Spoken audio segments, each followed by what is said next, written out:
Hello friends, welcome back to my channel. From today onwards, I'll start with the oil purifier which is there on board ship. Till now, we have covered main air compressor, then after that boiler, then freshwater generator, then refrigeration and air conditioning plants, then few topics of main engine. So friends, if you have not watched those videos, then you can watch them on my YouTube channel. These videos are properly arranged in the playlist section according to the type of machinery. Like for mini compressor, the playlist will be separate; for boiler, separate playlist, and similarly for all other machineries. So friends, before I begin with the video, do subscribe to my channel and share it with your friends to maintain this chain of sharing knowledge. My today's video is on basic principles on which the oil purifier works on board ship. So let's begin with this video. So the purification of oil, that is the lube oil or the fuel oil, is nothing but the separation of impurities like the water and the sludge from the oil. This separation is done on the basis of density difference. As we know, density of water is higher than oil and that of sludge is higher than water. Denser substance goes lower by the gravity force and lighter substance goes up. This is the basic fact behind gravity separation. So the separation force is defined by the Stokes law. So uh, this Stokes law we will study in detail in upcoming slides, and we'll see how this gravitational force help in purification or sedimentation. Now, if we place this gravitational acceleration, that is g, with the centrifugal acceleration, that is omega square r, then we can increase the separation force by increasing the angular velocity and effective radius.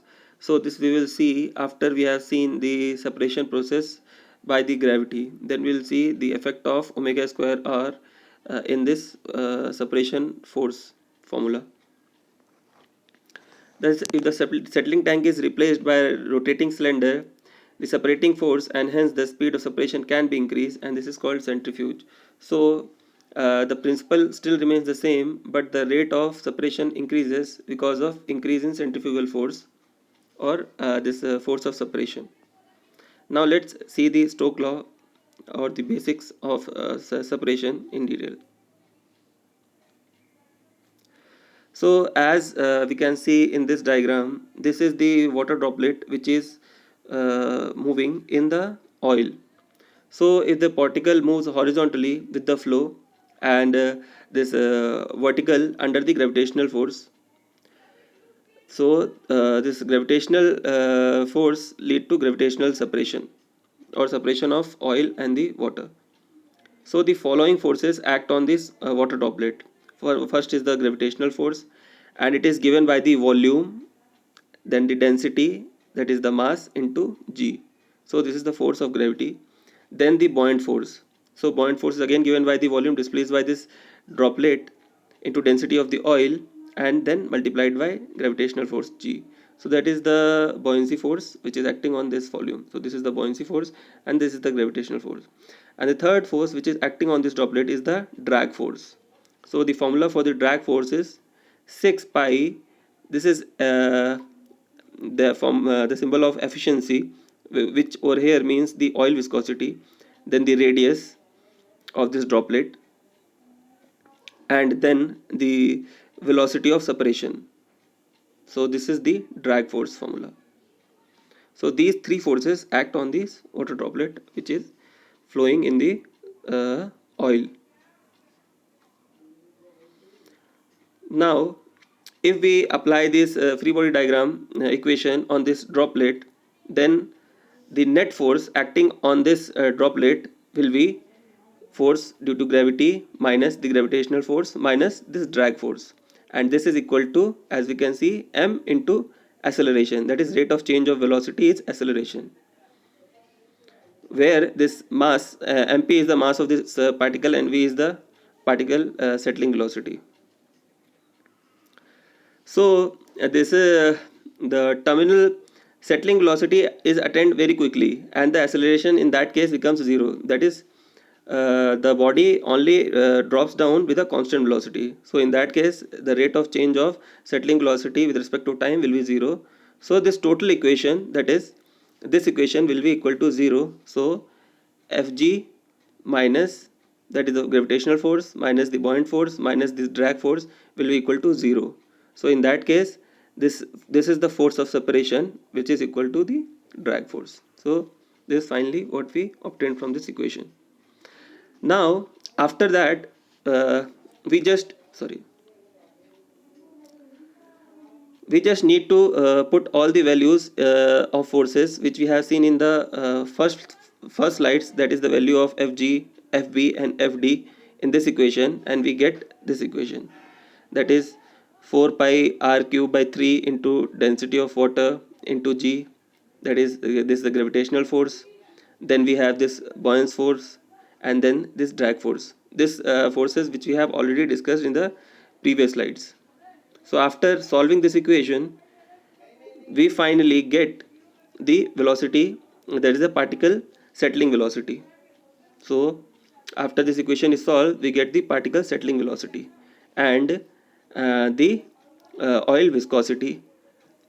That is, from these two equations we will come to know that how this settling velocity and this viscosity is affected, and these how can we control these factors. So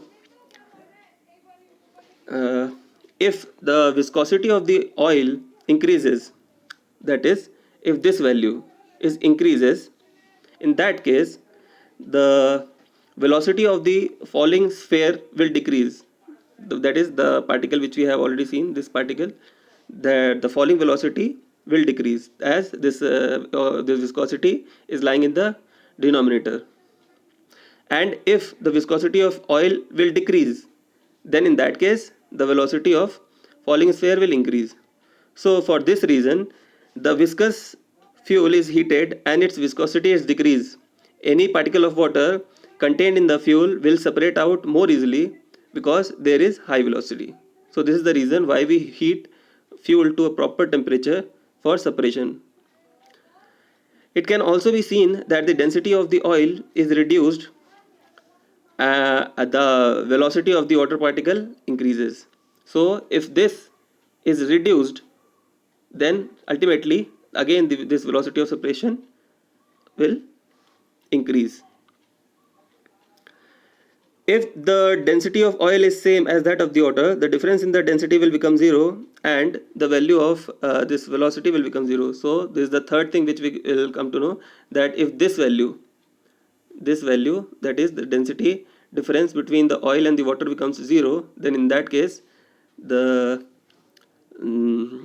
this velocity becomes zero. This velocity will become zero. Now let's see how this is applied on the purifier. So that what we have studied till now is the gravitational separation that is taking place. So how this is applied onto purifiers.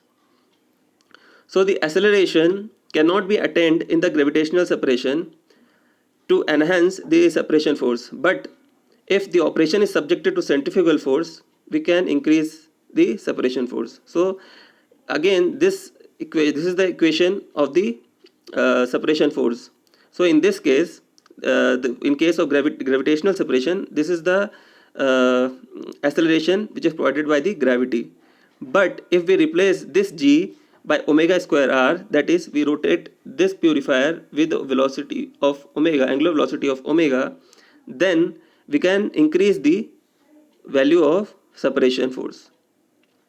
So over in this formula, again this is the density difference, this is the acceleration, and this is the volume. So and omega is the angular velocity and r is the radius. So by increasing the omega and controlling this omega square and r, we can control the separation, or we can increase the rate of separation as compared to gravitational force. So both the rotational speed and the effective radius are controlled within certain engineering limits. Hence, the speed of separation can be increased in centrifuge. So it's not like we can increase this omega and R to any extent. These can be controlled to some engineering limits, and they are optimized. So this is achieved by placing stack of conical discs which are spaced about 2 to 3 mm apart in the bowl. So this is achieved by placing conical disc. These are the conical discs which are placed in the bowl, and the distance between each conical disc is 2 to 3 mm. So the liquid is fed into the bottom of the stack and flows through the space between the adjacent plate. So the liquid enters from over here and it goes into the plate from here.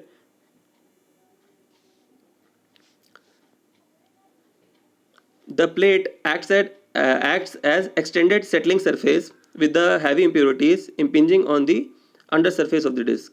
So as we can see, the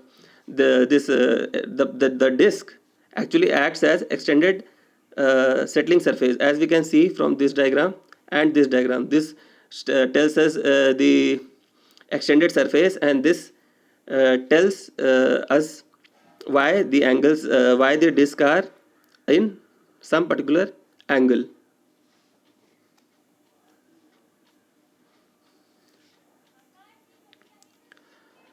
As this particle impinges the disk surface, they accumulate or eventually slide along the disk towards the periphery. So if we consider this as the particle, so one force which is acting on this particle is outside. So this is the centrifugal force, which is omega square r, m omega square r. M is the mass of this particle, and other is the liquid velocity, which is in this direction along the parallel to the disk surface. So this is because of the flow. So resultant of these two forces will be in somewhere in this direction. So finally this will impinge the bottom part of this disk, and after that this particle will come to zero velocity, and eventually it will slide along the disk towards the periphery. Periphery means at the over here. At the periphery, the water and the solid particles continue to move out towards the bowl wall, with the water being in between the solid and the oil, with itself which itself move towards the bowl center. So this particle moves towards the periphery, and then this water is in between the oil and the this sludge or these solid particles, and the oil moves towards the center. The purified oil moves towards the center, and this moves out from over here. The boundaries at which the substance meet are known as interface. So the water and the oil meets at the place, and that place is called interface. So in the next slides we will see the importance of interface in the these purifiers. So the oil water interface is also known as E line. So this is the interface or the E line. To gain the fullest advantage from the disk stack, this E line should be located outside the disk stack. So this E line should be located outside the disk stack. So if this is the disk stack, this has to be over here. On the other hand, if this E line is located outside top disk, so if top disk, this is the top disk, so if this interface is crossing this top disk also, then in that case the oil will enter the water side, and this overflow of oil will take place. So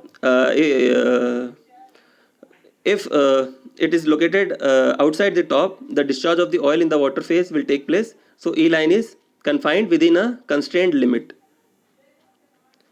So the equation is also given for this E line calculation. Actually, I don't know from where they have calculated this, but mostly this comes from the settling tank U-tube nanometer. By solving this equation, we come to this equation, which tells about the ratio of density of water to that of the oil is is equal to the ratio of E square minus L square and E square minus H square, where L is this distance, that is the opening for the oil outlet, that is the radius for the oil outlet, and H is the radius for the this water outlet. So variation in the oil density will be found depending upon the port at which the vessel takes on the bunker. It is therefore necessary to provide means of varying H or L to compensate for variation in specific gravity. So these purifiers, you cannot run all the fuel oils with the same gravity disk, but you need to change it according to the type of bunker which is obtained from different ports to fulfill the need of change in specific gravities of the bunker.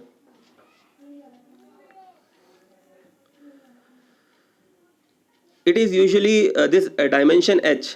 Actually, this H is actually telling us the dimension of the gravity disk. So this dimension H, which is varied, and this is done by use of dam ring, or so called the gravity disk of different diameters. So the gravity disk are also called the dam rings. Correct size of gravity disk is calculated by use of nanogram. So in my upcoming videos, I will cover this nanogram in detail, how to find the correct size of gravity disk by using nanograms. So variation in the oil temperature will also cause a proportional variation in the specific gravity, and so the oil temperature has to be maintained constant. So this oil temperature is also causing variation in specific gravity, so this has to be also remain constant to keep this E line within specific limits. To some extent, the feed rate will have an effect on E line, and increase in throughput will degrade the quality of separation. So this if we increase the this feed rate, in that case also this E line, the interface line, also gets affected.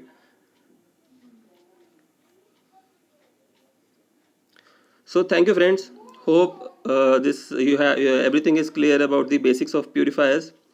In my next video, I'll try to cover again the components which are there on the purifiers. So till then, take care, have fun, and keep watching my channel.